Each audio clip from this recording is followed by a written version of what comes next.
Ladies and gentlemen, once again, welcome back. And oh my God, the day that I'm having today, and it's just terrible. It's terrible. And I haven't finished my work, and it is horrible. I don't know where my day went. It just went somewhere. मुझे नहीं पता कि कहाँ गया है. बस चला गया है. And I'm live again, and I hope that you guys are doing okay. Well, nonetheless, I hope that you guys are fine. If you're listening to me, then you're listening to your own show. तो सी बड़े great हो रसगुल्ले दी plate हो अंडे the omelette हो Pepsi the crate हो तो जो कुछ भी तुसी बहुत ज़्यादा फेवरेट हो पर पाजी में तोने की वजह से तुसी जलेबी की तरह स्ट्रेट हो मैं करी चाक दे फटे की हाल चाल सब ठीक ठाक. Yes, you're listening to Mera FM 107.4 and everything is just the way it is. मुझे नहीं पता कि क्या. अच्छा, by the way, एक एलानिया है जो मैं वक्तन फक्तन करता रहूंगा. डॉक्टर साहब, if you're listening to me, doctor साहब, मुझे आपकी कोई कॉल नहीं मिली है. आपके पास राजा का नंबर है, लेकिन राजा वाला नंबर भी वो पुराना वाला नहीं है. आई डोंट नो अगर आपके पास दूसरा नंबर है नहीं है, but let me find out. अगर राजा के पास आपका नंबर है तो राजा विल गिव यू कॉल. मुझे समझ में नहीं आ रहा कि कैसे राब्ता किया जाए. बस यार इतना मुश्किल तो नहीं है डॉक्टर साहब आपसे और मुझसे राब्ता करना, लेकिन फिर भी बहरहाल I was waiting for your call yesterday but somehow I didn't get it. अगर मुझे मिलती तो मैं मतलब इमीडिएटली आपको कॉल बैक कर लेता, लेकिन if you have rajas number two call him on that. लेकिन वो वाला नंबर जो आपके पास होगा राजा का, शायद वो नंबर अब वर्किंग में नहीं है. राजा का एक दूसरा नंबर है और वो मेरा नहीं ख्याल कि आपके पास है. But nonetheless if you have both the numbers then you'd be able to get a hold of me. Otherwise ये है कि मैं किसी ना किसी तरह से तो I will get your number and इंशाल्लाह ताला I will get a hold of you. मैं भी कल बहुत एक्साइटेड था जब मैंने आपसे बात की थी, तो मुझे लगा था we can sit down and finally talk and there's so much going on in my life. I think मुझे कभी नहीं पता चला था कि मैं मतलब इतना ज्यादा इन्वॉल्व हो जाऊंगा इतनी सारी चीजों के अंदर. And it's pretty decent actually, pretty good. तो yeah, when we talk about solutions, आप लोगों ने देख तो लिया है कि क्या हाल चाल है इस वक्त जस्ट वो तमाम लोग जो ये सोच रहे हैं कि बहुत कुछ निकल के आएगा हमारी पॉलिटिक्स में, तो कुछ नहीं निकल के आएगा. एक चीज बड़ी अनएक्सपेक्टेड निकलेगी, लेकिन वो मैं भी कह नहीं रहा हूँ, ना मुझे मेरे ख्याल में कहना चाहिए. आप सब लोगों को कहीं ना कहीं कभी ना कभी जरूर पता चल जाएगा. सो नो वरीज, आज का शो हम बहुत चिल करके करेंगे. Not feeling well. आज राजा ने कमाल काम किया है. राजा ने जिस किस्म का खाना मुझे खिलाया है ना, उसके बाद मेरा दिल चाह रहा है कि राजा को ना क्या कर सकता, कुछ भी नहीं कर सकता मैं, बट जेन्युइनली मेरा दिल चाह रहा है कि कहीं से ना वो बावर्ची मिल जाए मुझे जिसने वो खाना बनाया है. एंड आई जस्ट एग्जैक्टली आपको पता था ना मैं क्या करूंगा उसका, या मतलब मेरा दिल क्या चाह रहा है, क्या करने को चाह रहा है, ये तो पता है ना आपको. या थैंक यू वेरी मच. खाना जो इन लोगों ने मुझे खिलाया. अच्छा, फिर मजे की बात ये, पता नहीं खुद कैसे खा लेते हैं. अच्छा, they bring lot of food for me ना, बहुत सारा खाना. मुझे बाद में ट्रिक पता चली इनकी. मैंने इतना सा खाना होता है, बाकी सारा खाना ये लोग सूतते हैं, which is absolutely fine with me. But please, if you want to eat something, if you want to eat that thing, just bring for yourself. Don't bring it for me. मेरे लिए मत लेके आए. मैं 4 सुशियां खा के भी खुश रहता हूँ, पर पता नहीं कौन कौन सी उफ खुदाया कौन सा वो स्टेक बर्गर था. And then it had a tikka that I wasn't even sure कि वो चिकन थी भी या नहीं थी. कम से कम अगर वो चिकन भी थी ना, तो उसको मरे हुए बहुत बहुत अरसा गुजर चुका था. तो लिटरली मतलब मुझे एक जंग करनी पड़ी थी उसका एक लुकमा निकालने के लिए. It was just really terrible. फिर उसके साथ साथ कबाब रोल थे. उफ खुदाया, उफ तौबा तौबा तौबा तौबा. मतलब खाने को ऐसे नहीं कहना चाहिए, बट जिस आदमी ने भी बनाया ना, या तो आज घर से लड़के आया था, जाके लड़ेगा. दोनों में से कोई एक बात जरूर होनी है उसकी जिंदगी में. उसकी जिंदगी में चैन अमन नाम की कोई चीज नहीं थी. And then there was these booties. वो इतने सारे ये लोग लेके आए थे. तुम लोगों ने खाया ना बाद में? वो खाया ना? बता, सच बता, खाया ना? हाँ. असल मसला ये होता है. मैं आपको एक दिन बड़े मजे की बात बताऊं. एक दिन क्या हुआ कि मैं रात को पढ़ता हूँ तो देर हो जाती है, तो कभी कभी राजा जो है वो सोए रहते हैं, तो मेरा दिल नहीं चाहता कि मैं उन्हें उठाऊं. तो एक दिन मैं खुद ही उठा बड़े मजे से. मैंने कहा मैं जाके पेरिया निकाल लूंगा फ्रिज से ना. तो मैंने खोला फ्रिज के अंदर लाइन से एक खास किस्म का मशरूब पड़ा है. मैं नाम नहीं लेना चाहता उसका, ले लेता हूँ. स्टिंग पड़ा है, पूरा फ्रिज भरा हुआ, ये भी साइड भरी हुई है. I never had sting. मैं स्टिंग तो मैं कभी पीता ही नहीं हूँ. एंड देन आई रियलाइज कि वो तो राजा का है. सीरियसली इन लोगों ने डिसाइड किया हुआ है कि लोग मुझे क्या खिलाएंगे, क्या पिलाएंगे, डिसाइड किया हुआ है. जैसे बॉस को च्युइंगम पसंद है, तो when he sits in the car, तो वो च्युइंगम निकालते हैं और वो जरूर लेते हैं. देन छोटे छोटे चॉकलेट्स जो हैं वो साइड पॉकेट्स के अंदर रख देते हैं, because I like them also. तो वो बॉस को बहुत पसंद है. अच्छा, फिर बॉस को काजू की बर्फी बहुत पसंद है. खाने के बाद काजू की बर्फी होनी चाहिए. एक बर्फी मेरी 1 किलो इन लोगों की. It's okay, but don't blame it on me. अच्छा, इसी तरह से मुझे वो लेमन के जो बिस्किट आते हैं ना, बहुत पसंद है. लेमन के बिस्किट जिसके दो होते हैं, जिसके बीच में क्रीम होती है, मुझे वो बहुत ज्यादा पसंद है. मैं चाय में डुबो के खाता हूँ. तो द थिंग इज कि वो सवाल ही नहीं पैदा होता. वो मुझे अक्सर ये बताया जाता है कि बॉस वो तो सब आपने खाए. समझ में नहीं आता, एक आदमी अगर 2 बिस्किट रोज खा रहा है तो 3-4 पैक तो वो नहीं खत्म कर सकता. But that's what happens. तो you know, cool people they are. जब इनका कुछ खाने को दिल होता है तो नाम बॉस का आता है और उसके बाद आइएगा. मुझे गंदे वाले फ्राइज बहुत पसंद है. हम उनको गंदे वाले फ्राइज बोलते हैं. वो ठेले के फ्राइज होते हैं, उसको मैं डबल मर्तबा निकलवाता हूँ. उसको कोई केचप शेचप नहीं डलवाता, उसके अंदर मसाला डलवाता हूँ. एंड इट्स पाइपिंग हॉट और बहुत सख्त होते हैं, क्रिस्प होते हैं. I love that. Oh, fries are good, fries are good. पुरान के फ्राइज होते हैं वो बहुत अच्छे होते हैं. या you should try that. But I am just saying, you know, ये जिंदगी के वो प्लेजर्स हैं, गिल्टी प्लेजर्स हैं जो यू नो आपको या सीधा रखते हैं. अच्छा, anyways ladies and I am going to play some cool songs today. और जाहिर है ये तो बात यहाँ खत्म हो जाएगी बिकॉज ये लोग तो चलाएंगे नहीं गाने, नहीं चलाएंगे ना. लेकिन मैं चलाऊंगा, आज मैं चलाऊंगा. आज मैं बहुत ज्यादा थका हुआ हूँ. मैं कोई पॉलिटिक्स पे बात नहीं करना चाहता. आज मैं play a song and I am gonna make sure कि you guys listen to it. It's Lala Ataullah Khan Esa Khelvi and it's just a beautiful song. Listen to it. I think you guys are gonna like it. अभी मैं थोड़ी देर के अंदर telephone calls खोलता हूँ, अभी खोलता हूँ. बट सुनिए, कभी कभी ना मैं बहुत थक जाता हूँ. मैं आपको जेन्युइनली बता रहा हूँ. कभी कभी मुझे अपना बचपन बहुत याद आता है, अपना पुराना मोहल्ला बहुत याद आता है, वो माशरा याद आता है जिसमें मैं बड़ा हुआ था. हमारे पास बहुत ज्यादा पैसा नहीं था, लेकिन बहुत डिफरेंट चीजें थी. बहुत टॉलरेंस थी हमारे पूरे मोहल्ले में. शायद वहां बहुत पढ़े लिखे लोग नहीं थे, लेकिन बहुत खुले दिल के मालिक थे. डिफरेंट लोग थे. मैं रेलवे कॉलोनी कराची कैंट में रहता था और मुझे सेग्रीगेशन का पता ही नहीं था. हम कहीं भी इकट्ठे हो जाते थे, किसी के साथ भी बैठ के हम गप्पे मार लेते थे, एक साथ रह लेते थे, without looking you know over our shoulders के कौन हमें देख रहा है, क्या कहेगा. हम सभी लोग थे, इसमें हिंदू भी थे, क्रिश्चियन भी थे, मुसलमान भी थे, यू नो, पारसी भी थे, Sindhi, Punjabi, Hazarewal, Balochi, Urdu speaking, Pathan, Punjabi, everyone. And somehow हमें कुछ नजर नहीं आता था. हमारे पास आपको एक बात बताऊं, मैं बड़ा फैसिनेट हुआ करता था. एक जमाने में, मुझे पता नहीं अब मिलती या नहीं मिलती, लेकिन एक जमाने में एक छोटा सा स्टीमर मिलता था टिन का, और उसमें आग लगाते थे, थोड़ा सा उसमें मिट्टी का तेल डलता था और वो पानी की जो बाल्टी होती है उसके अंदर वो घूमता था. उस ब्यूटीफुल. एंड तो वो मैं बहुत चलाता था. सदर में मिलता था वो, आई थिंक 3 या 4 रुपए का मिलता था और टीन का होता था बिल्कुल. उसमें कभी ग्रीन वो होता था, पेपर होता था, कभी उसके अंदर रेड पेपर होता था. अच्छा, एक ये वाला गेम था और ये सब हम लोग खेला करते थे. देन फिर उसके बाद मुझे याद है वो पानी की बाल्टी में नीचे हम एक छोटा सा ग्लास रखते थे और ऊपर से कॉइन मतलब इस तरह से फेंक के और उसको देखते थे कि वो कॉइन है उस ग्लास के अंदर गया है कि नहीं गया. तो दैट वाज देयर. हमारे मोहल्ले में बरगद का एक दरख्त हुआ करता था, बहुत पुराना, अब नहीं है, शायद काट दिया गया. तो खैर वो मोहल्ला भी वैसा नहीं. उस दरख्त के नीचे बैठ के हम पता नहीं कौन कौन सी बातें किया करते थे. सारे के सारे. जिन दिनों लाइट चली जाती थी उन दिनों पूरा मोहल्ला ही तकरीबन बाहर आ जाता था. लोग चारपाइयां और कुर्सियां बाहर लगा लेते थे, बच्चे एक तरफ खेल रहे होते थे और हम लोग मतलब और बाकी बड़े बूढ़े गप्पे मारते थे. हमारे यहाँ भी लाइट 2-2.5 घंटे से पहले नहीं आती थी, कभी कभी शायद इससे भी ज्यादा देर हो जाती थी. लेकिन कहीं भी कुछ ऐसा फील नहीं होता था कि जिंदगी बुरी है. बारिश होती थी तो उस जमाने में भी पानी घरों में आ जाता था, बड़ी दिक्कत का सामना होता था. लेकिन समहाउ एक दूसरे की मदद करते थे और पानी को निकाल दिया करते थे. फिर क्रिकेट का सीजन आता था तो शाम को हमारे मोहल्ले में 4-5 टीम्स थी, सभी अपनी अपनी जगह. नया नया टेप बॉल शुरू हुआ था, सब लोग अपनी अपनी जगह खेला करते थे.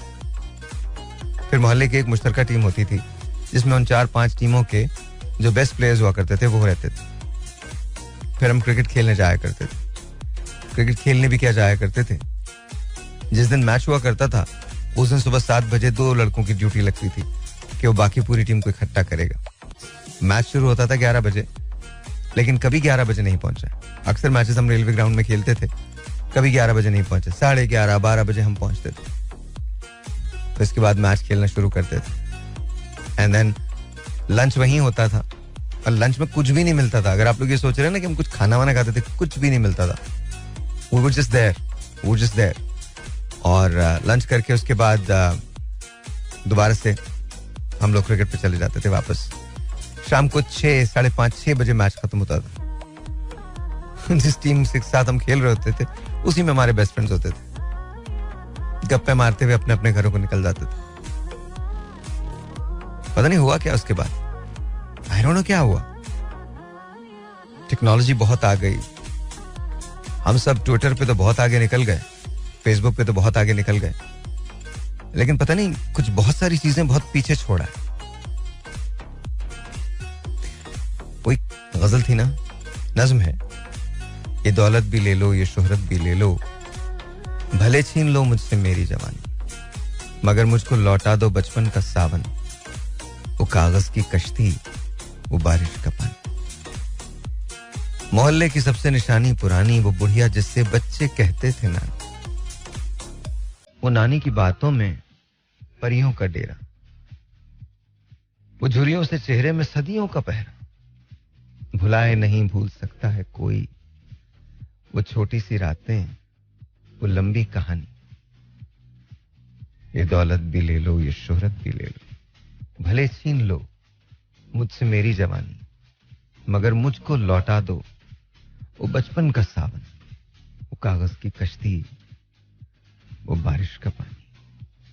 कभी रेत के ऊंचे टीलों पे जाना, घरौंदे बनाना, बना के मिटाना.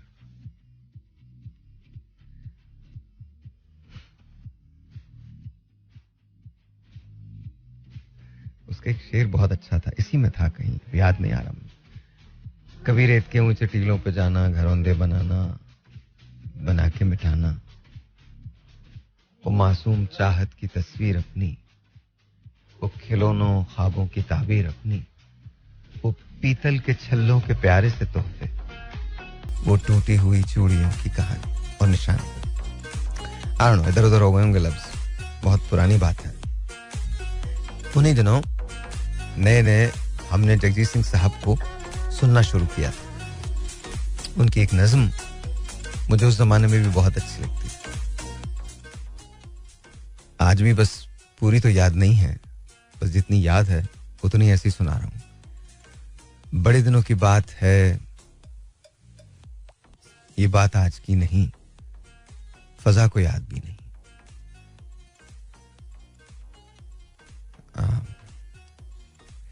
शबाब पर बहार थी, फजा भी खुशगवार थी, मैं अपने घर से चल पड़ा, न जाने क्यों निकल पड़ा. किसी ने मुझको रोक कर, बड़ी अदा से टोक कर, कहा था लौट आइए, मेरी कसम न जाइए. मगर मुझे खबर न थी, माहौल पर नजर न थी, मैं अपने घर से चल पड़ा, न जाने क्यों निकल पड़ा. मैं शहर से फिर आ गया, ख्याल था कि पा गया उसे जो मुझसे दूर थी, मगर मेरी जरूर थी. और एक हसीन शाम को मैं चल पड़ा सलाम को, गली का रंग देख कर, नई तरंग देख कर मुझे बहुत खुशी हुई. मैं कुछ इसी खुशी में था, किसी ने झांक कर कहा, पर आए घर से जाइए, मेरी कसम ना आइए, मेरी कसम ना आइए. वही हसीन शाम है, शबाब जिसका नाम है, चला हूं घर को छोड़कर, न जाने जाऊंगा किधर. कोई नहीं जो रोक कर, कोई नहीं जो टोक कर, कहे कि लौट आइए, मेरी कसम न जाइए. गए दिनों की बात है, फजा को याद भी नहीं, ये बात आज की नहीं, बहुत दिनों की बात है. बचपन से शेर व शायरी का हमेशा से शौक रहा. शायद मैंने अपने I drew a bit from my father and a bit from my mother. I think वो शौक रहा मुझे बहुत अच्छा लगता था. उन्हीं जमानों में नया नया मीर को पढ़ना शुरू किया और गालिब को पढ़ना शुरू किया. रहिए अब ऐसी जगह चलकर जहां कोई ना हो. इसके एक शेर बड़ा कमाल था. ओह, पड़ी अगर बीमार तो कोई ना हो तीमारदार, और अगर मर जाइए नौहा ख्वां कोई ना हो. रहिए अब ऐसी जगह चलकर जहां कोई ना हो. उसके बाद आगे दौर बढ़ा. फराज की शायरी पढ़ने भी लगे, सुनने भी लगे. फराज बहुत पसंद आए. फराज की जो मैंने पहली नज़म पढ़ी थी, गजल थी वो, अब के तजदीद वफा का नहीं इम्कान जाना, याद क्या तुझको दिलाएं तेरा पैमा जाना. कुछ इधर उधर हो जाए तो प्लीज माफ कर दीजिएगा, क्योंकि देख के मैं पढ़ नहीं रहा हूं. जिंदगी तेरी अता थी सो तेरे नाम की है, हमने जैसे भी बसर की तेरा एहसान जाना. यूं ही मौसम की अदा देख के याद आया है, किस कदर जल्द बदल जाते हैं इंसान जाना. अव्वल अव्वल की मोहब्बत के नशे याद तो कर, बेपिए भी तेरा चेहरा था गुलिस्तां जाना. और आखिर आखिर कि अभी आलम है, रगे मीना सुलग उठी के रगे जहां जाना. होश आया तो सभी ख्वाब थे रेजा रेजा, जैसे उड़ते हुए और आग परेशान जाना. अब के तजदीद वफा का नहीं इम्कान जाना, याद क्या तुझको दिलाएं तेरा पैमा जाना. एक और शेर इनका मुझे बहुत पसंद था. जिंदगी तेरी अता है तो ये जाने वाला, जिंदगी तेरी अता है तो ये जाने वाला, तेरी बख्शिश तेरी दहलीज पे धर जाएगा. आए फराज थे और कमाल लिखते थे. आई थिंक ये भी फराज की है मेरे ख्याल में. सितम का आशना था वो, सभी के दिल दुखा गया, कि शाम गम तो काट ली सहर हुई चला गया. आई थिंक और तेरे करीब आके बड़ी उलझनों में हूं. मेरे ख्याल में ये भी फराज है, मुझे कोट मत कीजिएगा लोगों को. फराज का हमने भी ये कुछ नहीं, ये आई थिंक ये इनका नहीं है, बट मैं शेर सुना देता हूँ आपको, मुझे याद नहीं आ रहा इस वक्त. क्या था, तेरे करीब आके बड़ी उलझनों में हूँ, मैं दुश्मनों में हूँ कि तेरे दोस्तों में हूँ, बदला न मेरे बाद भी मौजूए गुफ्तगू, मैं जा चुका हूँ फिर भी तेरी महफिलों में हूँ. मुझसे बिछड़ के तू भी तो रोएगा उम्र भर, मुझसे बिछड़ के तू भी तो रोएगा उम्र भर, इस सोच ले कि मैं भी तेरी ख्वाहिशों में हूं. और क्या था, फिर तूने छेड़ दी है गई सातों की बात, फिर तूने छेड़ दी है गई सातों की बात, वो गुफ्तगू न कर के तुझे भी मलाल हो, अब बात दोस्ती की नहीं हौसले की है, लाजिम नहीं कि तू भी मेरा हम ख्याल हो. Yeah, I remember that, all of it. It's just, एक उस जमाने में किस तरह से किया करते थे हम, शायद अब भी यही करते हैं.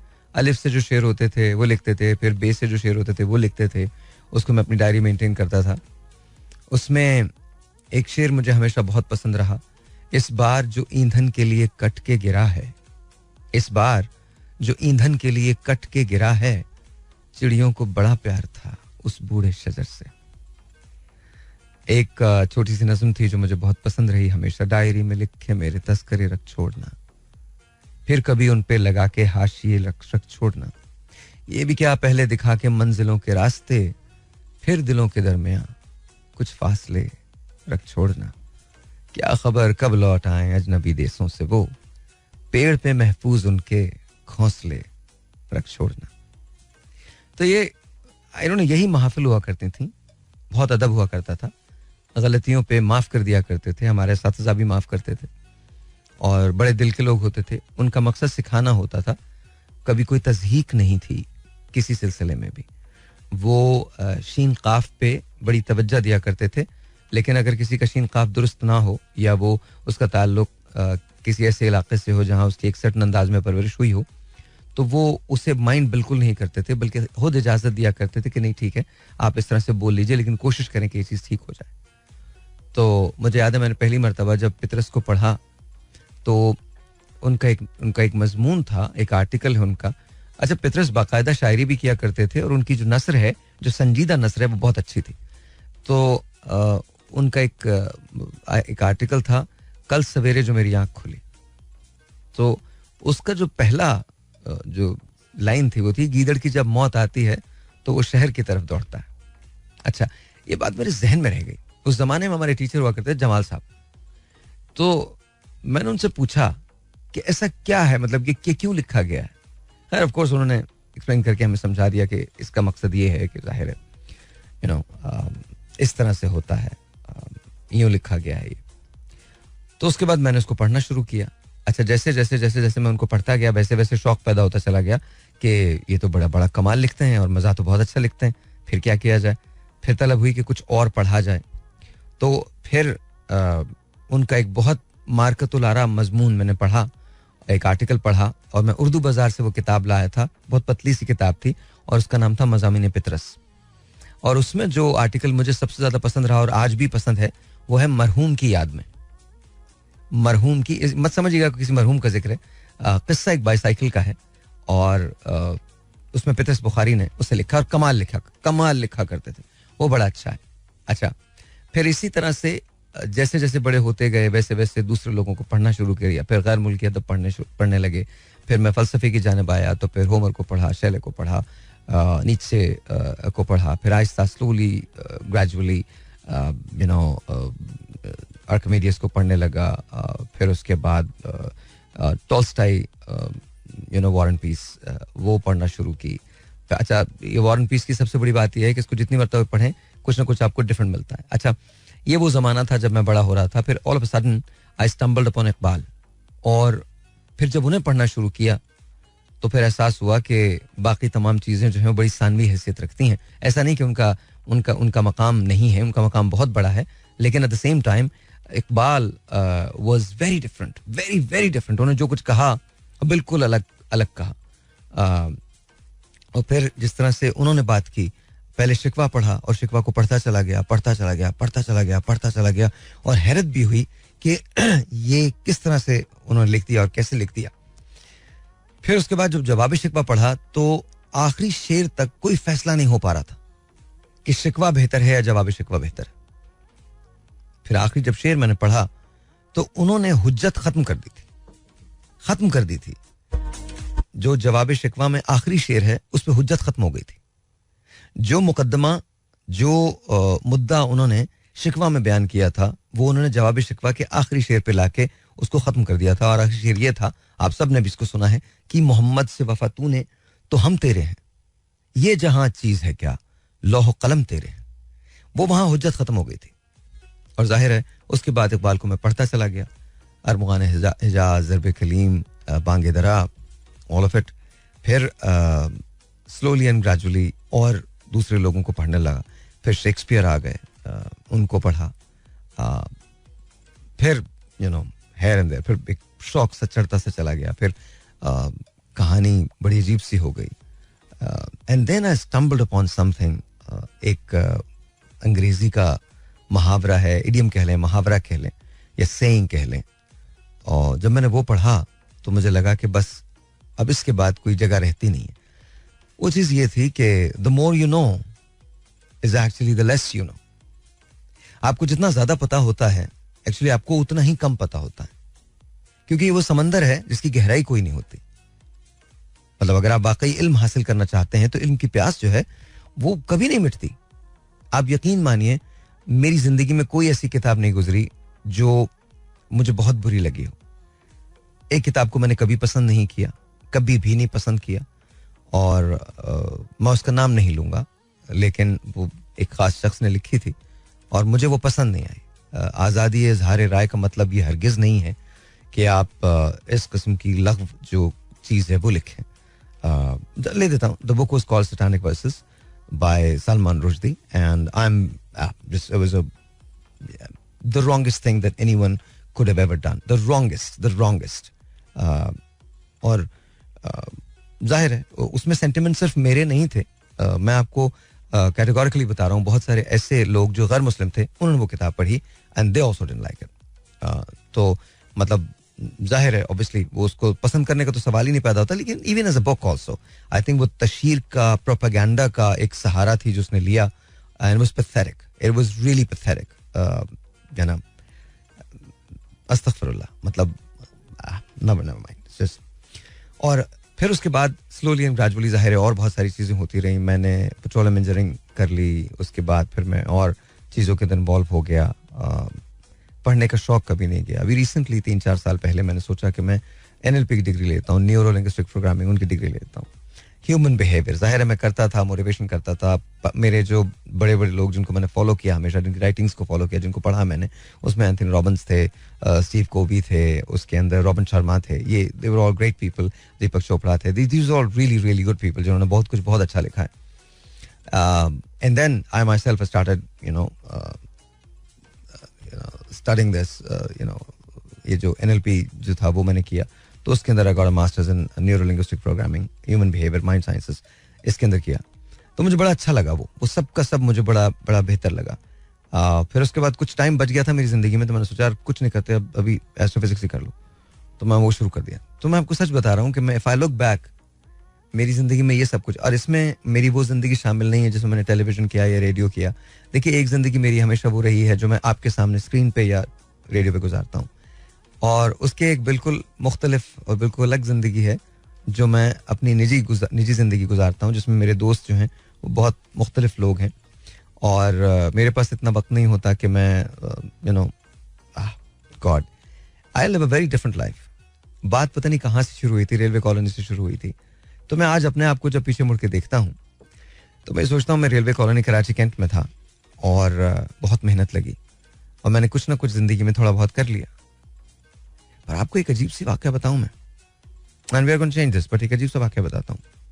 कभी कभी जब मैं बहुत ज़्यादा मुझे लगता है कि मुझे कुछ और करना चाहिए, और लेकिन मेरे पास बहुत थोड़ा सा टाइम होता है, तो मैं अक्सर अपने पुराने मोहल्ले ज़रूर जाता हूँ, और मैं कुछ देर गाड़ी जो है वो घुमाता रहता हूँ, और रुक के कुछ पुराने दोस्त अब भी रह गए हैं उनसे बात करता हूँ, उनको हेलो हाय करता हूँ, और उसके बाद चला जाता हूँ.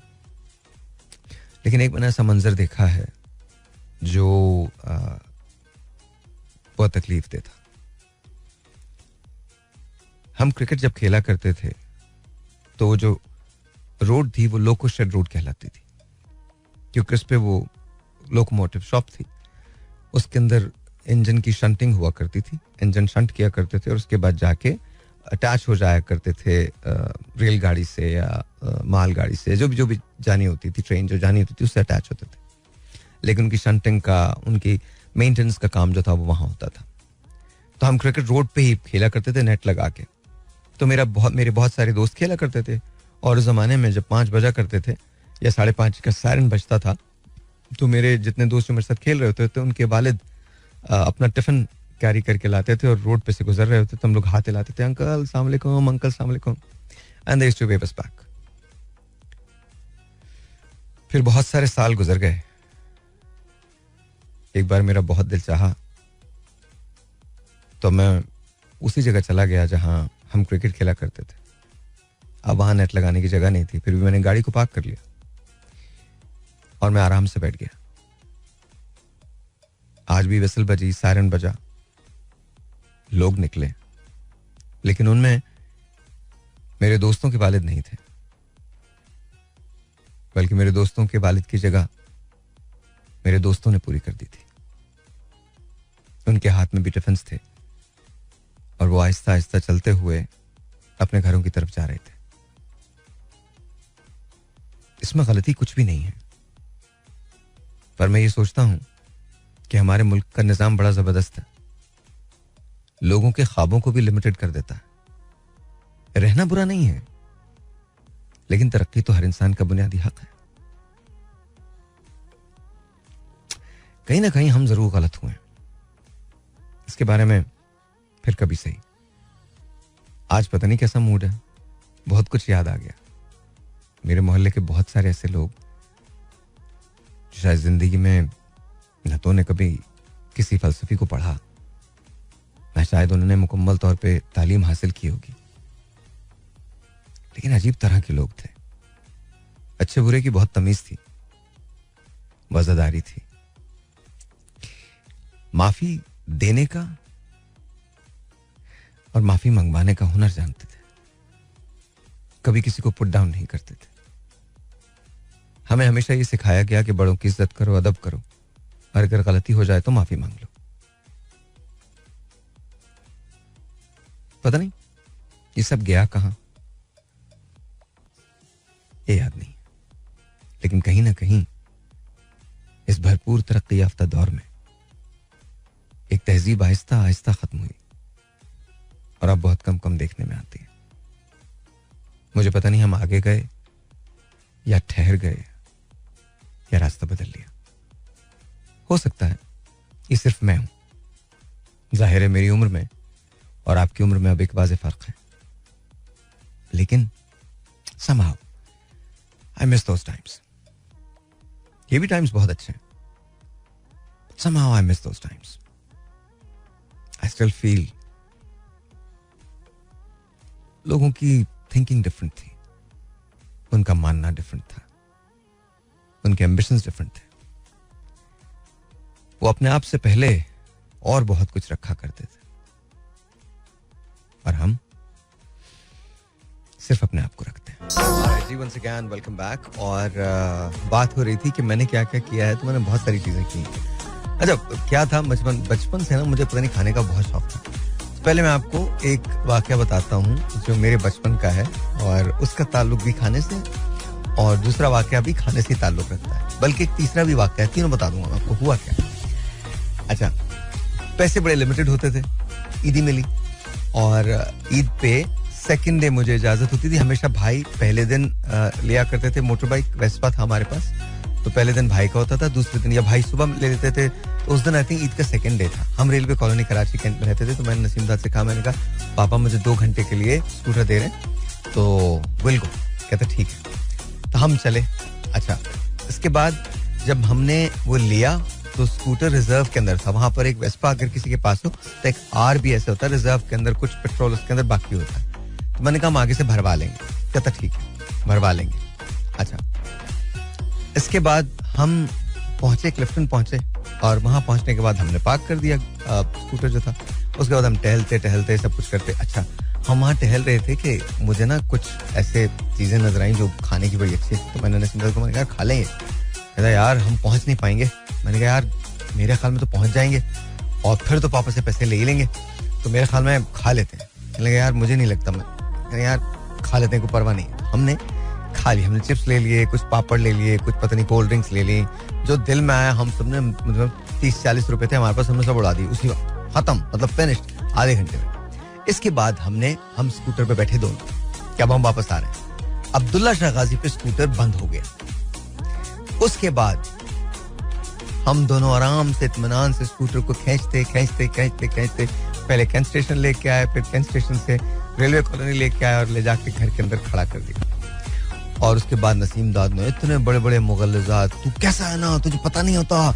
मैंने कहा भाई तुझे पता, तेरे पास भी तो पैसे नहीं थे. कहता अच्छा मेरे पास तो पैसे ही नहीं थे, तेरे पास तो पैसे थे ना, हम थोड़ा तो बच सकते थे. खैर में वो बात आई गई होगी. तो ये एक बात. उसके कोई 1 महीने के बाद मैं और ताहिर, हम मेरा छोटा भाई, हम रीगल गए. रीगल में उन दिनों कैसेट्स भरवाए जाते थे. आपने ऑडियो कैसेट्स, मुझे नहीं पता आप लोगों को पता है नहीं पता है, कुछ लोगों को नहीं पता होगा. ऑडियो कैसेट हुआ करते थे जो एक कैसेट प्लेयर के अंदर डलते थे, छोटे होते थे वो 60 मिनट्स और 90 मिनट्स के होते थे. तो उसके अंदर हम गाने लिख के देते थे और फिर वो गाने भरवाए जाते थे और उसके वो कुछ पैसे चार्ज किया करते थे. तो हम वहां पर गए. अच्छा, अब जब मैं वहां से निकला तो मैंने देखा वहां पर एक चिकन रोल वाले की दुकान थी और उसमें वो मिल रहा था, कोक भी साथ मिल रही थी. तो मैंने ताहिर से कहा, मैंने कहा यार देख बात सुन, ये कर लेते हैं. कहला भाई अगर ये कर लिए तो फिर तो पैसे नहीं बचेंगे, हम तो घर से भी बहुत दूर हैं. मैं कहा लिसन, कोई ना कोई, इतने मोहल्ले वाले हैं, कोई ना कोई मिल ही जाएगा. मैंने यार कोई नहीं मिलेगा, मैं बता रहा हूँ तुम्हें, देखो गड़बड़ हो जाएगी. मैं कोई गड़बड़ नहीं होनी, देख चिकन रोल मिस हो गया ना तो फिर बहुत गड़बड़ हो जाएगी. ये हमारे यहाँ नहीं मिलता, हमें फिर यहाँ पर आना पड़ेगा. लिटरली हम चलेंगे. एंड ही गोज़, देखें आपको, मैं आपको फिर कह रहा हूँ भाई, मेरे ख्याल में आपको ये नहीं करना चाहिए. मैंने कहा देखो अब तुम सोच लो, नहीं करना चाहिए, तुम्हारी मर्जी है.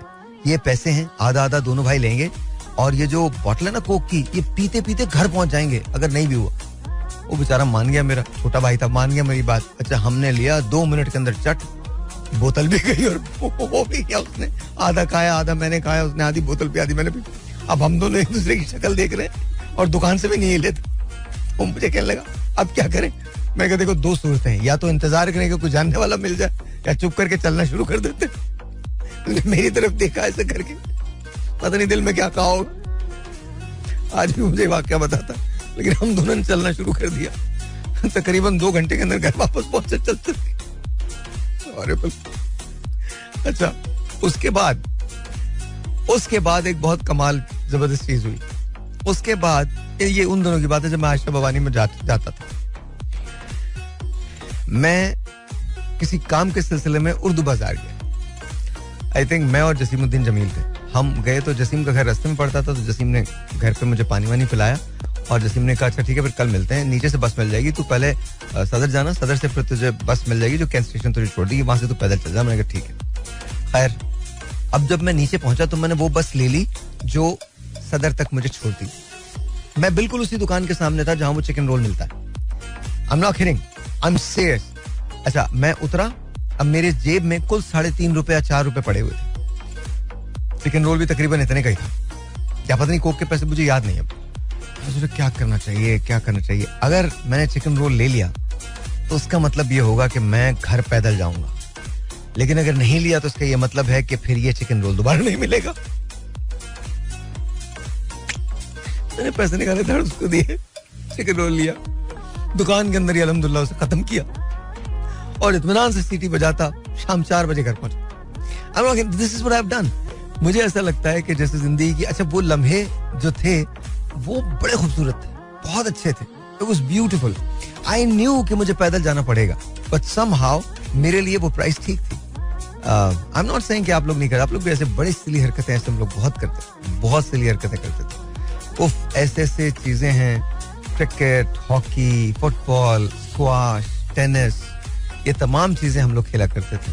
फिर एक अल्हम्दुलिल्लाह ऐसे पक्के रंग के होते थे हम, आय हाय हाय, तांबे में धुले हुए बच्चे नहीं होते, वो वाले बच्चे सारा दिन क्रिकेट खेल रहे हैं. हमका काम ने कोई सन ब्लॉक जेल शेल लगाने, पता ही नहीं था, कॉन्सेप्ट नहीं पता था.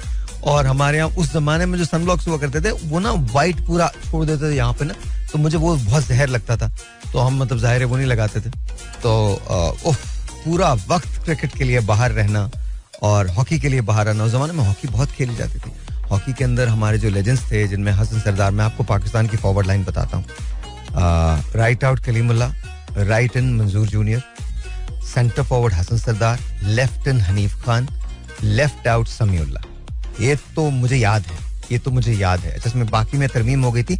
लेफ्ट आउट समी भाई के बजाय, समीउल्लाह के बजाय फिर वसीम फिरोज आ गए थे. He was really good too. फिर उसके बाद centre half Akhtar Rasool, right half Rashid, and I think left half Naeem Akhtar. Naeem भाई थोड़े से लेट थे, बट नईम अख्तर भी आए थे. फिर उसके बाद Munawwaruzzaman, Manzoorul Hasan full backs, and goalkeeping में मैंने सलीम शेरवानी को भी देखा है, मैंने कमर जिया को भी देखा है, और मैंने शाहिद अली खान को भी देखा है. जिस जमाने में शाहिद भाई थे, तो शाहिद भाई के जमाने में कासिम जिया और तौकीर डार हुआ करते थे. Tauqeer Nasir, Tauqeer and Qasim Zia. And then हमारी जो हाफ लाइन थी वो अख्तर रसूल पे मुश्तमिल थी, एंड सेंटर हाफ हुआ करते थे वो. लेफ्ट हाफ जो थे वो नईम अख्तर थे, और राइट हाफ रशीद थे. और फिर कलीमुल्लाह गए थे, इस तरफ आ गए थे, मंजूर जूनियर थे, और राइट इन एक सलीम शेरवानी भी हुआ करते थे जो आए थे, वो राइट इन बन गए थे, और वो ड्रिबलिंग की उनको बहुत आदत थी. फिर सेंटर फॉरवर्ड हसन सरदार के बजाय मुमताज हैदर आए थे और इफ्तिखार आ गए थे. और फिर लेफ्ट इन हनीफ खान बहुत अरसे तक रहे थे, और फिर लेफ्ट आउट वसीम फिरोज बहुत अरसे तक खेले थे. तो ये टीम मुझे याद है. और that was beautiful. Those were days. हम हॉकी स्टेडियम में मैच देखने जाते थे. It used to be jam packed. उफ, मुझे याद है हम हॉलैंड का मैच देखने गए थे. Pakistan was playing against Holland और हॉलैंड में एक बंदा हुआ करता था जो पेनल्टी कॉर्नर स्पेशलिस्ट कहलाता था. His name was I think Paul Lidgen. और वो उस जमाने में कमेंट्री बड़ी जबरदस्त होती थी हॉकी की. और ये गेंद आई, गेंद रुकी, पॉल लिडजन ने गेंद की मुलाकात गोल से करा दिया है. इस तरह से कहते थे ना. गेंद आई समीउल्लाह के पास, समीउल्लाह ने एक खिलाड़ी को डॉज दिया और उन्हें पास दिया है सलीम शेरवानी को. सलीम शेरवानी गेंद को लिया आगे बढ़ने पास दिया. यहाँ मंजूर जूनियर को, मंजूर जूनियर ने पास थ्रू कर दिया है. लेफ्ट हैंड हनीफ खान के पास है, टॉप डी पे सेंटर में उन्होंने पास दिया सत्तार को और हसन भाई और गोल. मतलब somehow it was back then I used to do it very quick. और वो तो मुझे याद है कि वो बड़ा कमाल था. हमने 84 में ओलंपिक्स जीते थे. 84 के ओलंपिक्स थे और मैं अपने कमरे में बैठ के ऑस्ट्रेलिया का पाकिस्तान का सेमीफाइनल देख रहा था. पाकिस्तान हॉकी ऑस्ट्रेलिया का.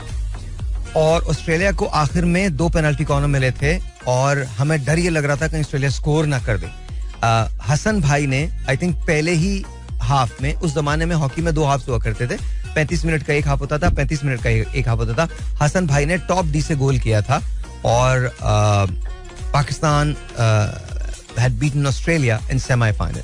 जब फाइनल हुआ था तो फाइनल में कलीमुल्लाह ने 2 गोल किए थे और एक जो गोल था वो इतना डायगोनल, इतना एंगुलर था कि वो जस्ट अनबिलीवेबल.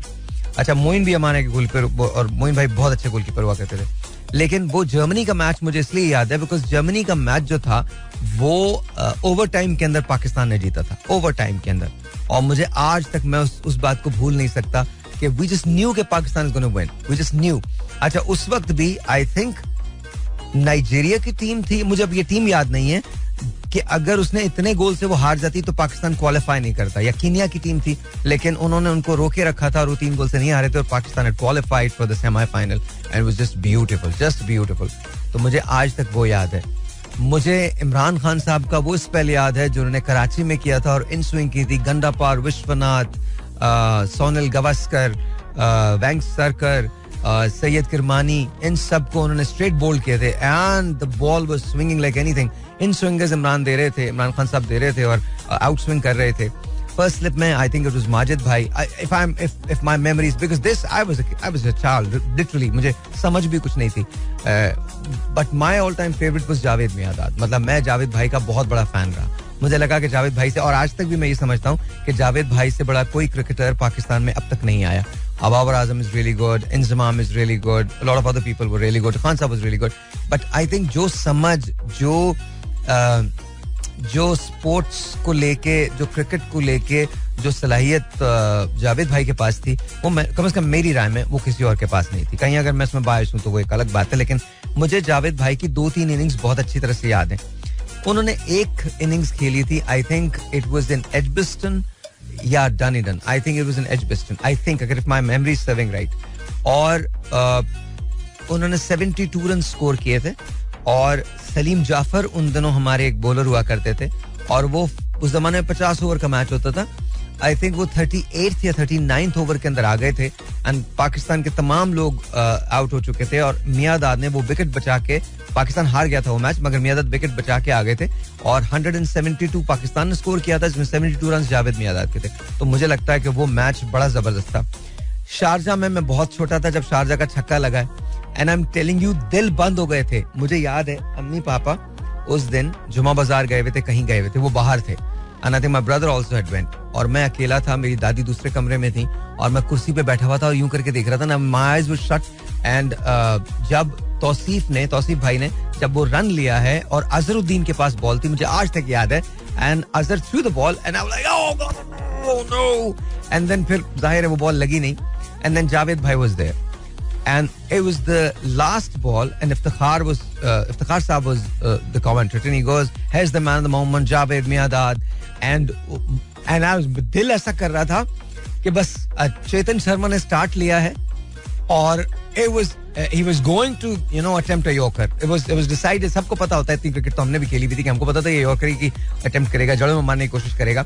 एंड जावेद भाई केम आउट और एक कदम उन्होंने आगे लिया है. उन्होंने गेंद को फुल टॉस बनाया है और आई थिंक फाइन लेग की जानिब उन्होंने उसको मारा या मिड विकेट पे आई थिंक मारा था, तो मुझे याद नहीं. लेकिन all of a sudden Iftikhar shouted, it's a six. और फिर जो बराबर में I think हनीफ खान साहब थे वो कह रहे छक्का छक्का छक्का छक्का.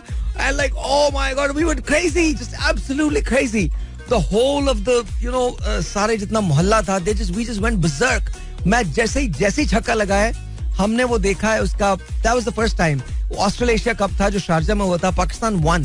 और वो पहली जीत थी जो पाकिस्तान ने किसी मेजर टूर्नामेंट के अंदर, मेजर क्या पहली जीत थी वो, यहीं से आगाज हुआ था सारी फतुहात का. हम बाहर भागे हैं और हमें कुछ नहीं पता था कौन किससे गले मिल रहा है. We never knew. हमको पता ही नहीं था, सब एक दूसरे को गले मिल रहे थे. We were hugging each other, we were crying, we were dancing. It was different. It was just way different. And Javed Miandad was it for me. I think ये उनकी इनिंग्स मुझे बहुत अच्छी तरह से याद है. फिर वो इनिंग बहुत बड़ी नहीं थी, सिर्फ 16 रन उन्होंने स्कोर किए थे. But the bowler was Marshall. Javed भाई ने एक ओवर में मार्शल को 4 चौके मारे थे. 4 चौके, 4 और 5वें बॉल पे वो आउट हो गए थे. एज लगा था और वो विकेट के अंदर बॉल चली गई थी. लेकिन I was stunned hitting Malcolm Marshall, the most fierce bowler in the world.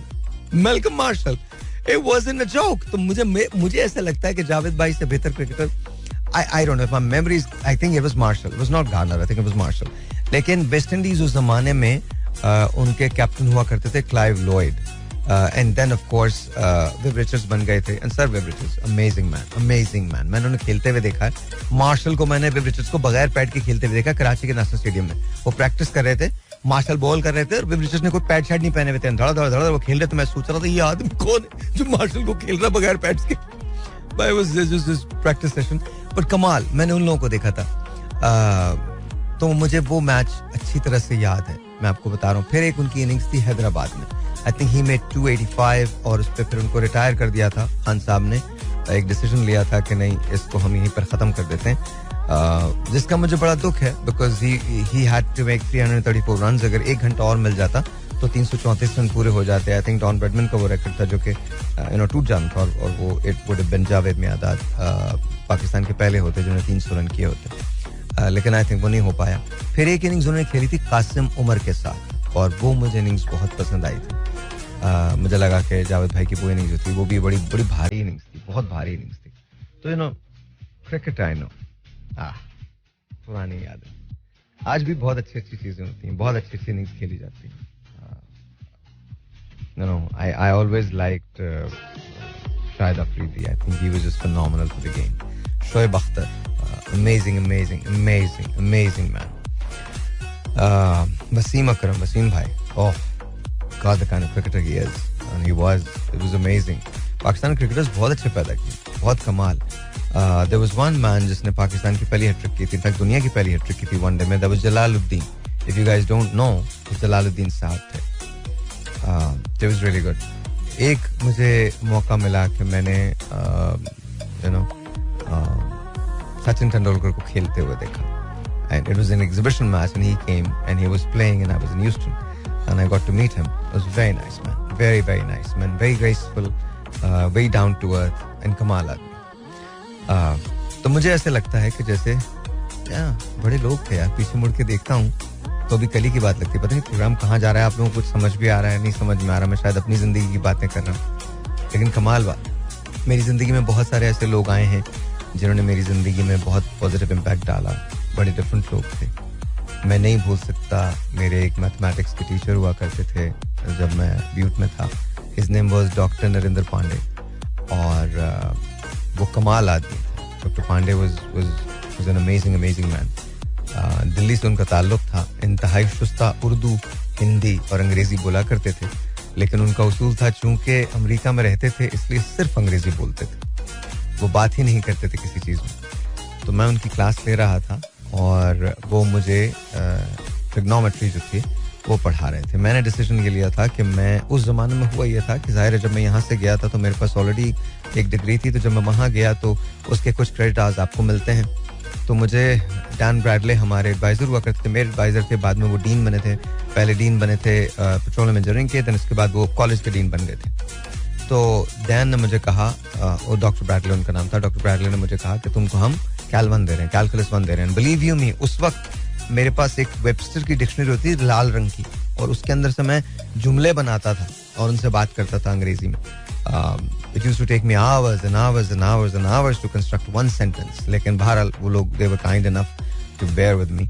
तो खैर डॉक्टर ब्रैडले ने मुझे कहा कि हम तुमको कैलकुलस में एडमिशन दे रहे हैं, कैलकुलस 1 में 5 क्रेडिट आवर्स का वो कोर्स है, यानी आपको 52 मिनट के लिए 53 मिनट्स की क्लास होती थी, आपने जाना है every single day, Monday through Friday, 5 hours, 5 credit hours.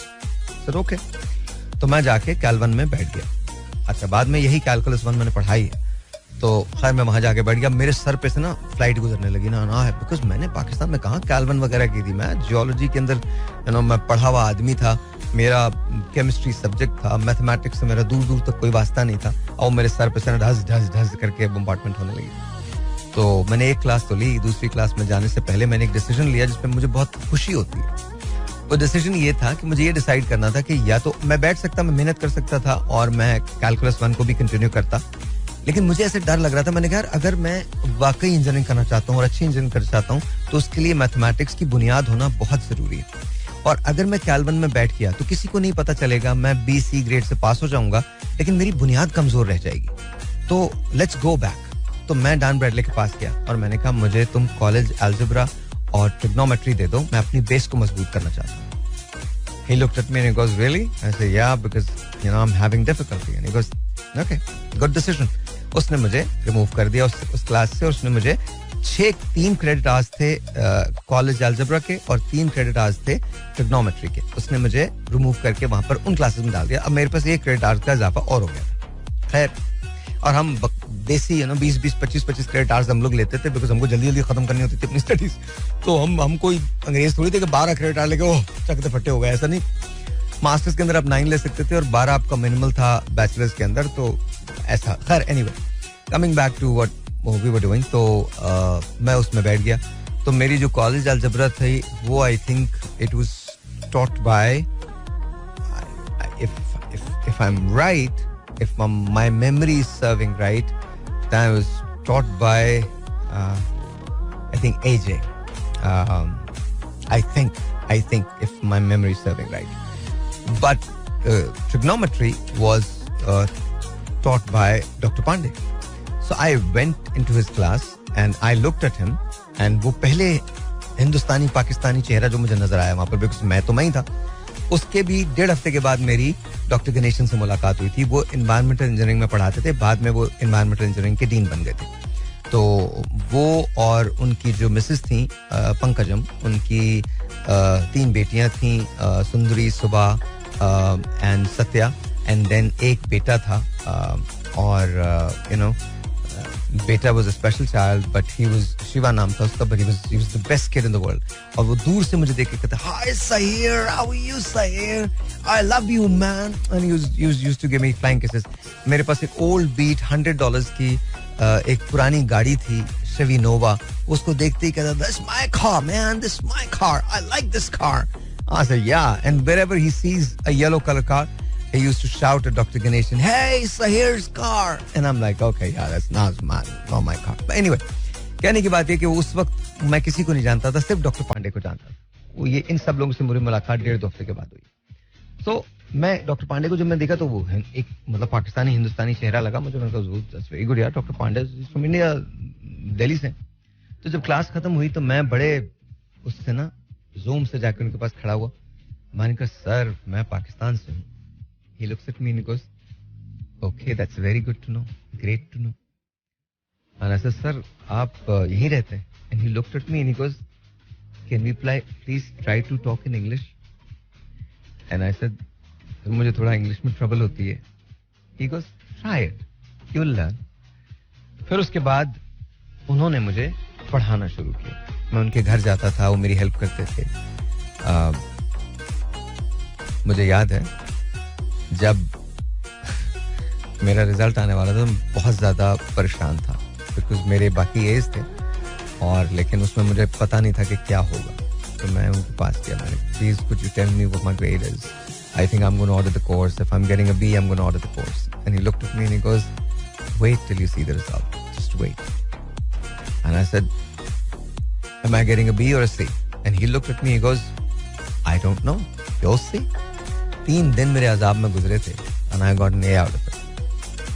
जब मुझे वो ए मिला तो मैं उनके पास आया, मैंने कहा कि why didn't you tell me before? And he goes, I should not. I was not telling anyone else. मैं किसी और को तो नहीं बता रहा था जो तुम्हें बताता. I was like, बात तो सही है. उन्होंने कभी मुझसे कोई हेल्प नहीं ली. मैं आपको बताऊं, वो शरीर सर्दी के मौसम में अपने बड़े बड़े बूट्स के साथ कैप लगाते थे, थर्मल्स पहनते थे और पैदल सेफ वे जाते थे. मैं उनको अक्सर कहता था, डॉक्टर साहब, can I give you a ride? And he would say, I teach you, I can't do this. अपने घर बुलाते थे, वो लोग जैन थे और उनके यहाँ प्याज वगैरह कुछ इस्तेमाल नहीं होती थी, बहुत सादा सा खाना होता था जो वो खाते थे. उनके पास बहुत सारी किताबें थी. 1 साल के बाद मुझे पता चला उन्हें उर्दू बहुत अच्छी आती थी, वो बहुत अच्छा उर्दू पढ़ते थे, शायरी बहुत पढ़ा करते थे. उनको साहिल लुधियानवी, अल्लामा इकबाल, ये तमाम लोग बहुत पसंद थे. उनके घर में बहुत सारी शायरी की किताबें थी, उर्दू अदब की किताबें थी. उनकी Mrs, she was amazing also.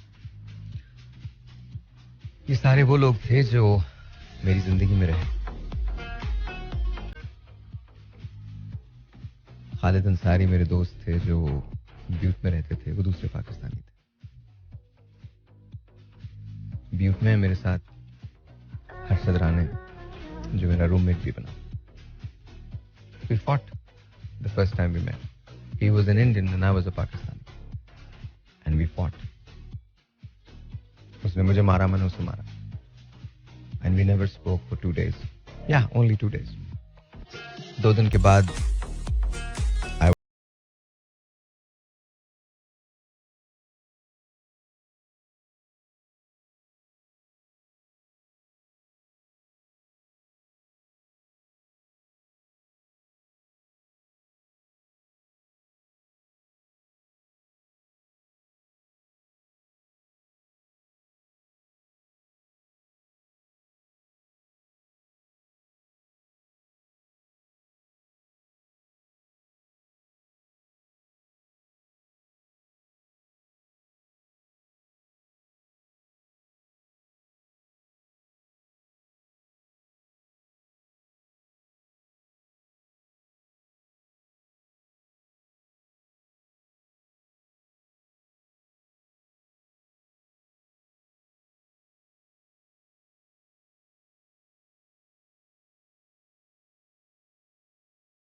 different people, different times.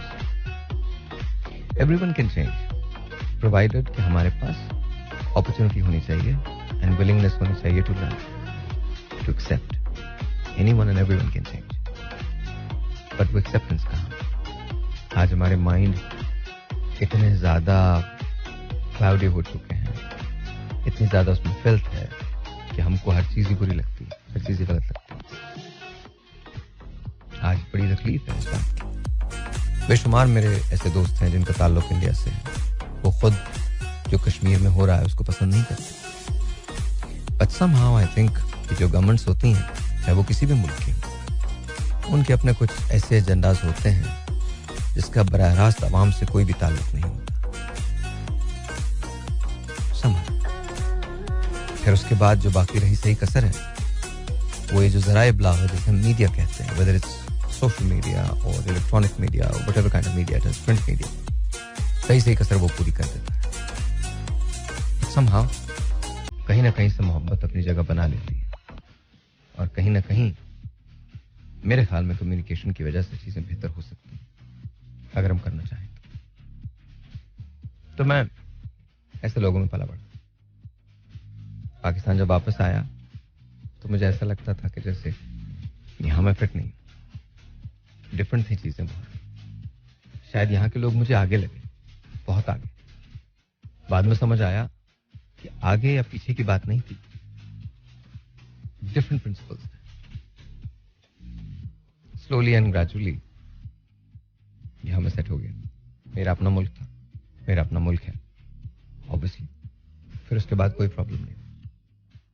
समझने का होता है ना, अगर मैं ये डिसाइड कर लेता कि नहीं मैं तो यहाँ सेटल ही नहीं हो पा रहा, मैंने 14, 15, 18 साल बाहर गुजार लिए, अब मुझे बाहर ही जाना है, नहीं, क्यों जाना बाहर, यहीं से गया था ना, ये तो मुझसे कहीं नहीं गया था, मैं यहाँ से गया था। आपको जगह बनानी पड़ती, मेहनत के साथ, इस्तिकामत के साथ आपको जगह बनानी पड़ती, and slowly and gradually things become okay.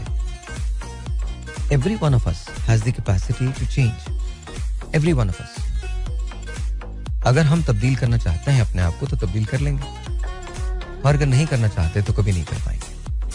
मैं आपको बता रहा हूं ना, हमारे यहाँ अक्सर लोग ये समझते हैं कि शायद हमारे जो पॉलिटिशियंस हैं, मैं फिर दोबारा वही कह रहा हूँ, शायद वो पाकिस्तान के लिए कोई तब्दीली ले आए, नहीं ला सकेंगे. उसका रीजन ये नहीं है कि वो नहीं लाना चाहते, उनकी वो कैपेसिटीज नहीं है, उनके वो एजेंडाज नहीं है. और दूसरी बात, हमारे यहाँ ना एक अजीब सी बात है, हम एड हॉक बेसिस पे जिंदा रहना चाहते हैं, डे टू डे बेसिस पे जिंदा रहना चाहते हैं. फ्यूचर प्लानिंग बहुत कम है, कहीं ना कहीं जरूर होती है, लेकिन अक्सर जगह बिल्कुल नहीं. बच्चों की पैदाइश से लेकर घर के खरीदने तक कहीं भी फैमिली प्लानिंग नजर नहीं आती. रोड बनाने में कोई फैमिली प्लानिंग नहीं. रोड बनाते हैं, पाइप डालना भूल जाते हैं, फिर खोद देते हैं, फिर बनाते हैं, तार डालना भूल जाते हैं, फिर खोद देते हैं, फिर बनाते हैं, फिर याद आता है एक और चीज रह गई, उसके लिए खोद देते हैं, फिर बनाते हैं, फिर बारिश होती है, रोड बह जाती है. That's what it is. हमारा स्कूल जो हुआ करता था वो सेंट एंथनीज हुआ करता था, कैंट स्टेशन पे. कमाल स्कूल था. मेरी हेडमिस्ट्रेस हुआ करती थी मिस सलमा, मेरी क्लास टीचर थी मिस फ्लू, और हमारी इंग्लिश की टीचर थी मिस लुइजा. वो अपने हस्बैंड के साथ होंडा 70 पे जाती थी. And I used to think that miss Luisa was the most beautiful woman in the world. मुझे उनसे ज्यादा कोई खातून नहीं लगती थी.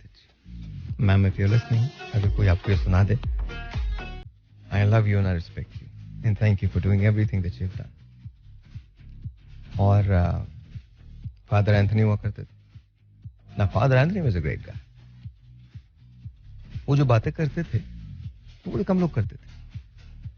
फिर हमारे एक पीटी के टीचर हुआ करते थे, उनका नाम था महमूद साहब. हम सब उन्हें महमूद सर कहते थे. महमूद सर कमाल आदमी थे. महमूद सर हमें बादल की कुल्फी खिलाते थे. सीरियसली, वो हमसे पीटी करवाते थे. पीटी के बाद जब हम थक जाते थे तो बादल को कहते चलो बच्चों को कुल्फी दो. एंड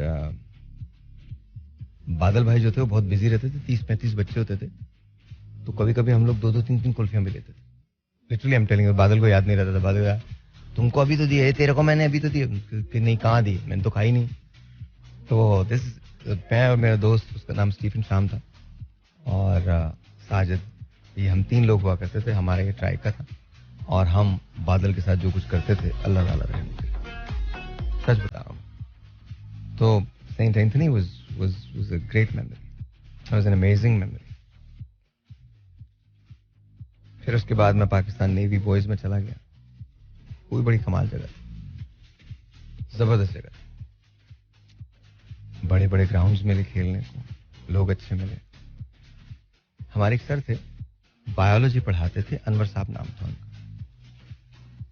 उनके पास ना कोई 2 गज लंबी बेंच थी. वहीं से बैठे बैठे, ओए हाथ बाहर निकालो, दौड़ो सर प्लीज सर. हाँ, बड़ा नॉर्मल था भाई. फिर हमारे उर्दू के टीचर थे खालिद साहब. उफ, मेरे साथ जो हुआ ना, मैं नया शिफ्ट हुआ था, बाल मेरे जमाने में बहुत, मुझे बड़े बालों का शौक था. अम्मा कहती थी कटवा लो. खैर बाहर मैं बैठा हुआ था क्लास में, तो थोड़े से स्क्विंटाइज थे खालिद साहब जो. तो मेरे पास मेरा दोस्त था जावेद हैदर, वो बैठा हुआ था मेरे बराबर में, और मैं बिल्कुल पीछे जाके बैठा हुआ था. पढ़ने वढ़ने को तो शौक नहीं था मुझे बिल्कुल भी, सच बता रहा हूँ. ये पढ़ाई शढ़ाई बाद में हुई है. सही, सेंट एंथनीज में मैं टॉप आता था, लेकिन फिर मैं क्लासेस के मैंने एग्जाम्स दिए थे 4 से. आप विज किड ना, 4th क्लास से 9th क्लास का एग्जाम देने वाला, तो मुझे बड़ा हो गया था कि मुझे तो सभी आता है, तो तो इसलिए बिल्कुल पीछे जाके बैठता था मैं, वो समझ में कुछ नहीं आ रहा था। खैर एनीवे, तो मैं पीछे बैठा हुआ था और आई थिंक उर्दू पढ़ रहे थे हम, उर्दू ही पढ़ रहे थे। आई थिंक मैट्रिक में 10th क्लास की बात थी। तो खालिद साहब से पहला हमने वो लिया था जो कोर्स था, हम पढ़ रहे थे, मैं पढ़ रहा था। तो अब खालिद साहब, मतलब मैं बिल्कुल पीछे बैठा, तो मुझे कहते हैं ए दलीप कुमार यहाँ। अब मुझे समझ में नहीं आया कि किसको कह रहे हैं दलीप कुमार। अब जावेद हैदर ने मुझे ऐसे टोका, वो तुझे बुला रहे हैं। मैं कुछ नहीं सोच रहा है, वो ये तो इधर देख रहे हैं, कहने बकवास नहीं, तुम जाओ, तुम्हें बुला रहे हैं। मैं फिर भी नहीं समझा, मुझे बिल्कुल नहीं पता था, मुझे जेन्युइनली मुझे बिल्कुल नहीं पता कि मतलब। खैर मैं उठ के गया। अब मैं आधे रास्ते पहुंचा ना, तो मुझे लगा फिर भी वो उधर ही देख रहे। तो मैं उस बंदे के पास गया, उसको ऐसे करके मारा। मैं कहा तो बुला रहे, जा क्यों नहीं रहे हो? मैंने कहा नहीं तुझे, उसको नहीं, तुझे दिलीप कुमार तुझे बुला रहा। सीरियसली मुझे बुला रहे। मैं पीछे बैठा छलिया करता। लिटरली मैं बता रहा हूँ, सर ने मुझे मुर्गा बनवाया है। ओह, जो क्लास ने मेरी पूरी तवाज़े की है, पूरी क्लास। और कुछ लोग तो 2-2 मार के गए। जूता तो sir please sir, sorry sir, sir I won't do it again. अच्छा, लेकिन मैं आपको एक बात बताऊं, आई नो ये बहुत बुरी बात है, ये नहीं करना चाहिए, ये नहीं होना चाहिए, मार गलत है। पर पता नहीं क्यों मैं एक बात कहना चाहता हूं। जब ये सब कुछ हो गया, और मतलब जाहिर है मुझे बहुत दिल को तकलीफ भी हुई कि ये बड़ी गलत बात है, तो उन्होंने मुझे निकलते हुए एक बात की। मैंने कहा देखो, ये मार तुम याद रखो, वो भूला तो मैं आज भी नहीं, जाहिर है याद ही है मुझे, वो मार बड़ी बुरी मार थी। लेकिन समहाउ मुझे ना उनकी आवाज थोड़ी सी भारी लगी। तो मुझे लगा कि उनको वो रिमोर्स है, या पता नहीं मैं बहुत ज्यादा पॉजिटिव हूं इसलिए, आई डोंट नो क्या था। मैं बिल्कुल भी हक में नहीं हूं कि आप बच्चों को मारें, बिल्कुल भी हक में नहीं। सरजनिश करें, आप उन्हें डांट भी लीजिए, बट मारना गलत है। लेकिन बहरहाल हम जिन स्कूल्स के अंदर पढ़ते थे, वहाँ हमारे एक सर होते थे एजाज साहब, उन्हें हम स्काई लैब कहते थे, और मैं वो फिजिक्स पढ़ाते थे। अल्हम्दुलिल्लाह, ओह ओह ओह, उन्होंने एक तख्ती रखी थी और एक बैत रखी हुई थी सूखी। फिर हम इंग्लिश पढ़ाते थे शहाब साहब, वो पान खाते रहते थे और अंग्रेजी। And I am telling you, उफ, आपकी सोच है जो कुछ हमारे साथ होता था, आपकी सोच है। I am not kidding. हमें इस्लामियात के टीचर बहुत अच्छे लगते थे। फिर हमारे अंग्रेजी के एक और टीचर हो गए थे, उनका नाम था इफ्तिखार साहब। अच्छा, he was a very good looking guy. उन्होंने मैडम जाहिदा से शादी की थी, वो ऊपर पढ़ाती थी। कैसे पता चला हमें? हम सबको पता था कि इनकी शादी हो जाएगी, बिकॉज वो हमारी क्लास में बैठ के ऊपर देखते थे और वो ऊपर से बैठ के इनको देख रही होती थी। तो वी न्यू कि कुछ ना कुछ तो सिलसिला है। पर दोनों की शादी हो गई थी, and then they looked very beautiful, माशाल्लाह माशाल्लाह माशाल्लाह, touch wood, they looked very very beautiful, very beautiful. वो जब आए तो हमारे लिए भी बड़ी एक्साइटिंग चीज थी। मैडम पूरी तैयार होके आती थी और इफ्तिखार साहब भी बिल्कुल तैयार होके आते थे। नई शादी का जो होता है, एंड मोटर बाइक से अचानक से वो एफएक्स में आ गए थे, बिकॉज आई थिंक उनको रिश्ते उनको मिली थी या उन्होंने खरीद ली थी। तो हम बोलते सर आपकी गाड़ी बहुत अच्छी है, सर ये सब प्लीज आप हमको राइड दे दें। वो बेचारे जिसने राइड मांगी उस बेचारे को राइड देते वो बहुत अच्छे आदमी थे, बहुत अच्छे। बट उनके साथ जो कनेक्शन बना वो बड़ा डिफरेंट था, बहुत डिफरेंट था। उन्होंने जिंदगी की बहुत सारी चीजें हमको सिखाई। मेरे एक और प्रोफेसर हुआ करते थे, बट वो उर्दू साइंस कॉलेज में थे, उनका नाम जावेद साहब था। वो ज्योग्राफी पढ़ाते थे। Javed sahab was the first one who identified in me कि तुम में एक रिसर्चर छुपा हुआ है।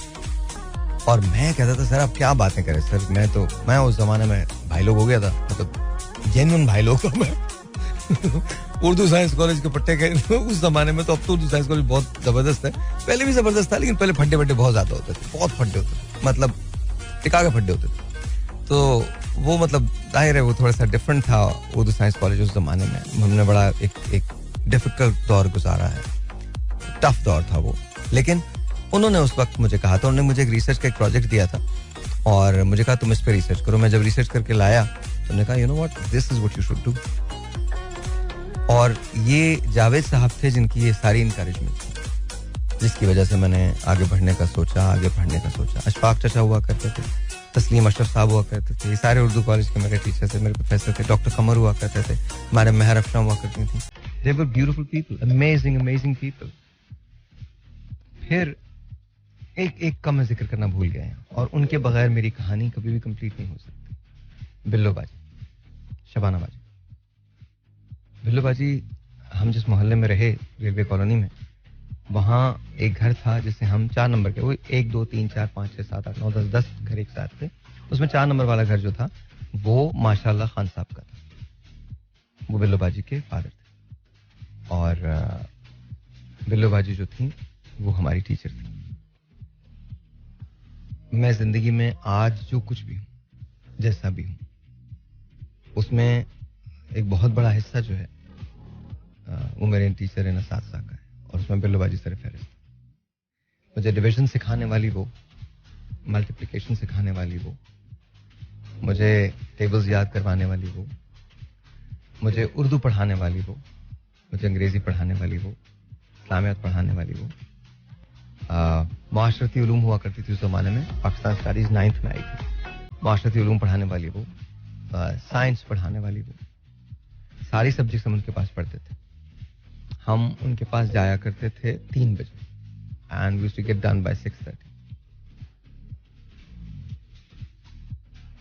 आई love you ma'am, I love you Billo बाजी, हमेशा मैं आपको बाजी कहता हूँ तो आप आई लव यू। फिर मैट्रिक में मुझे पढ़ाया बेग साहब, अब्दुल कादिर बेग नाम था, NED के स्टूडेंट थे वो, और हमारे घर आया करते थे, 2 मरतबा आते थे, सुबह भी आते थे, शाम को भी आते थे।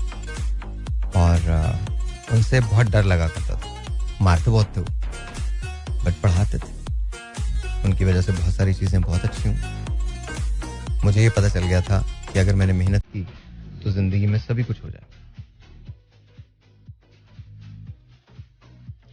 और इस सारी ज़िंदगी में मैं एक्स्ट्रा करिकुलर एक्टिविटीज़ जो है उसमें भी हिस्सा लेता था। क्रिकेट भी खेलता था, हॉकी भी खेलता था, स्क्वाश भी खेलता था, टेनिस भी खेलता था।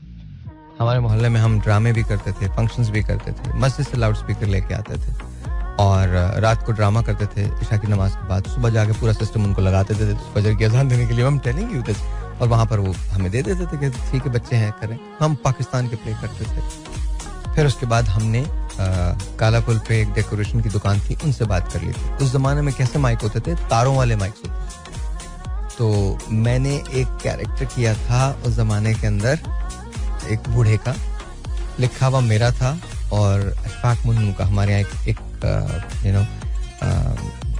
एक दोस्त हमारा रहता था, वो 9 नंबर में रहता था, उसका, और उसके भाई शफीक को भी हमने उसमें काम दिया था। उसमें एक 70 साल बूढ़े का मैंने कैरेक्टर किया था। तो मुझे दाढ़ी मेरी टिक नहीं रही थी, अब मुझे पता ही नहीं चला कि क्या करना। तो मैंने सारे डायलॉग जो हैं वो उस तरफ खड़े होकर बोले थे, दीवार की तरफ, जहाँ तो किसी ने मुझे देखा ही नहीं, चेहरा मेरा देखा ही नहीं, बट सब लोग कह रहे थे ये जो आदमी है ना, ये जो लड़का, ये बहुत अच्छा बोलता है। आवाज तो मेरी बहुत अच्छी थी, बट किसी ने, क्योंकि दाढ़ी बिल्कुल नीचे आ रही थी मेरी, तो हम वो किया करते थे। फिर इसके बाद हमारे यहाँ इलेक्शंस बहुत होते थे, और उस जमाने में हमारे पास आई थिंक पीपल्स पार्टी भी हुआ करती थी। उस जमाने में नून लीग भी थी, I think not Noon league but Muslim league थी। तो उस जमाने में उनके भी लोग आया करते थे। फिर ANP भी थी, आई थिंक ANP भी थी, तो वहां पर भी लोग आया करते थे। तो उनके जलसों में, मैं किसी भी जमात के जलसों में चला जाता था, कंपेयरिंग तो मैं नहीं करनी होती थी, मैं आपको सच बता रहा हूँ, मुझे कोई और शौक नहीं था। जो भी पॉलिटिशियन आए आ जाए वो, पर बॉस कंपेयरिंग आपको भाई करेगा, और मैं जाके खुद ही करता था। ठीक है आप आ जाए, आप कर लें। तो ये डिफरेंस था हमारे पास। हम जिस मोहल्ले में रहते थे वहाँ गुलाम कादिर की एक पान की शॉप थी, जहाँ गुलाम, मैं आपको बता रहा हूँ कि किस तरह से वो लोग, तो गुलाम कादिर उनके पास जाहिर है वो बलोच थे, उनके पास इर्द गिर्द बहुत सारे बलोच जमा रहते थे। क्या कर रहे हो गुलाम भाई, पान खिलाओ, ये करो वो करो, हर वो होते थे। तो एक बार हमें बहुत शौक था कि हम गुलाम भाई के पास, उनके दोस्तों में जाएं। उनके दोस्त बड़े फैसिनेट करते थे, बड़ा सा डेक लगा होता था, गाने बज रहे होते थे, और वो होटल के बराबर में ही उनका मतलब वो था, और गाने बजते थे, और गाने के अंदर फिर लोग बाहर डांस करते थे। ऐसा कोई गन छन भी निकल आती थी, तो हमें बड़ा शौक था कि यार देखे तो सही क्या। तो एक बार मैं वहाँ बैठा था, और जाहिर है किसी किस्म की बात होती, मैं कुछ लेने गया था। तो गुलाम कादिर ने मुझे बुलाया, इस तरह से मुझे बुलाया, मुझे कहने लगा कि आज के बाद मैं तुमको यहाँ पे ना देखूँ, तुमको जो चीज़ लेनी है यहाँ से लो, यहाँ से जाओ घर, इधर मत खड़े होना। आई वाज लाइक, गुलाम भाई, कहने लगा बोल दिया ना, तेरे को बोल दिया ना, अभी बोल दिया, अभी घर जाके पढ़ो, खत्म, जाओ। तो ये मैं आपको, अच्छा फिर अख्तर भाई होते थे एक हमारे पान वाले, तो वो हमें ना अजीब अजीब बातें सुनाते थे। वो कहीं 2 साल के लिए दुबई रह के आए थे, तो हम सब उनके पास ऐसे करके ना यूं कहानियां सुनते थे, तुम सुनाओ. एक हमारे होते थे 3 नंबर में रहते थे, नन्हे के मामू थे, छप्पे मामा नाम था उनका. नाम तो इखलाक था, उन्हें छप्पे मामा कहते थे. तो उन्होंने 5 साल मेरे ख्याल में ओमान में गुजारे थे या यूएई में कहीं गुजारे थे. और मैं आपको बता रहा हूँ वो कह के अब फिर एक बड़े मजे की बात हुई थी इसमें. तो अच्छा, उनको बहुत प्रेशर दिया, तो वो जब हमारे पास आए तो 5 साल गुजार के आ गए थे. तो हमने उन्हें देखा, अच्छा वो थोड़े डिफरेंट थे, उन्होंने शर्ट्स वगैरह बाहर की पहनी हुई थी, तो हमें बड़ा फैसिनेट करते थे यार, बहुत सही ढंग के रहते हैं, क्रिकेट बहुत अच्छी खेलते थे वो, तो हमें सिखाते भी करते थे वो क्रिकेट. तो अच्छा, हम जब उनके घर जाते थे तो पानी वानी पिलाते थे वो हमको, तो उनकी वालदा जो थी वो उनको हमेशा टॉन्ट करती थी, इखलाक मियां सारा दिन आप यहीं बैठे रहते हैं, जाएंगे नहीं, अब आप कुछ करें. तो एक दफा हमें ये पता चला कि इखलाक भाई जो हैं छप्पे मामा, वो दोबारा से ओमान चले गए. फिर उसके बाद वो हमें 2 हफ्ते तक नजर ही नहीं आए. फिर एक दिन हमारे यहाँ, हमारे मोहल्ले में एक शख्स रहता था, उसका नाम था जावेद. आई थिंक इसने, हम उनको ताकू ताकू कहते थे, पता नहीं क्यों. अच्छे आदमी थे वो बहुत, लेकिन बस उनको कहते थे. उन्हें हर चीज में, उनको ना वो कहीं जाते जाते ना आपके घर में झुक ऐसे करके देख लेते थे, तो इट वाज लाइक क्यों देख रहे हैं आप. अरे नहीं. तो जावेद भाई एक दिन वापस आए और हमको बताने लगे, और मैंने छप्पे मामा को देखा, वो दिल्ली कॉलोनी में बैठे हुए थे. मैंने कहा है वो तो बाहर गए हुए हैं. कहेंगे नहीं, कहीं बाहर नहीं गए, वो तो दिल्ली कॉलोनी में. फिर 2-3 दिन के बाद छप्पे मामा आ गए, उन्होंने बताया नहीं मैं नहीं गया था. It was just different times, बहुत डिफरेंट टाइम्स थे. इट वाज जस्ट, बहुत पीछे मुड़ के देखता हूँ तो कल की बात लगती है. आज पता नहीं क्यों आपसे ये कहानियां शेयर की. आई एम श्योर कि आपके पास भी ऐसी कहानियां होंगी, इसी तरह की कहानियां होंगी. But somehow this is how it was. My बचपन सभी का होता है. एंड आई थिंक कहीं ना कहीं कुछ ना कुछ ऐसा है जो डिफरेंट है. You know, at times I miss it. What would I not give to go back to those times? What would I not give? मैं दिल चाहता मैं सभी कुछ दे दूं, लेकिन काश मैं दोबारा से जा सकूं, वो लम्हे जो हैं वो जी सकूं, रह सकूं उनमें. लेकिन जाहिर है अब ऐसा नहीं हो सकता. बट अल्लाह ताला ने जो ये वक्त दिया है ये बहुत कमाल है, उसका एहसान है हर तरह से, इसमें कोई शक नहीं. उसने मुझे मेरी उम्मीद से, मेरी हैसियत से बहुत ज्यादा दिया. लेकिन sometimes it's good to look back and see कि क्या है, किस तरह से है, कैसा है. It was just different. It was very very nice. Good times. और कभी कभी लगता है कि शायद अभी कल ही की बात, उसको अगर मैं बैठने सोचूं, देखने सोचूं, तो literally it seems like a story of yesterday. अभी कल ही तो मैं बच्चा था और अचानक से इतने बहुत सारे साल चले गए, इतने बहुत सारी चीजें बीत गई, इतने बहुत सारे दिन निकल गए. And all of a sudden here I am. Different ना? Yeah. This is Mira FM 107.4.